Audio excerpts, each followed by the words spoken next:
ସାଙ୍ଗମାନେ ଦେଖନ୍ତୁ ଝିଅର ସ୍କୁଲରେ କ'ଣ ସେ ହେଇଛି, ହାଉସ୍ ଲିଡର ହେଇଛି।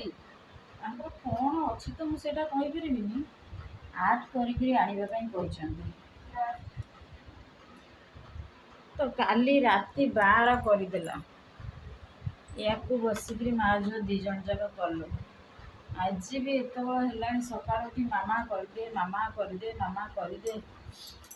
ଗୋଟେ ନର୍ତ୍ତକୀ ହେଇଛି।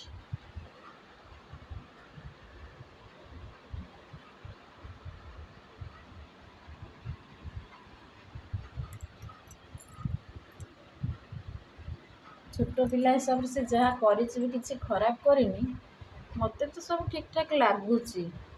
ଆପଣମାନଙ୍କୁ କେମିତି କ'ଣ ଲାଗୁଛି ସାଙ୍ଗମାନେ ଟିକେ କମେଣ୍ଟ ବକ୍ସରେ ଜଣେଇଦେବେ ତ। ପିକଅପ୍ଟା ଠିକ୍ ପିକଅପ୍ କରି ହେଇଛି ନା ହେଇନି।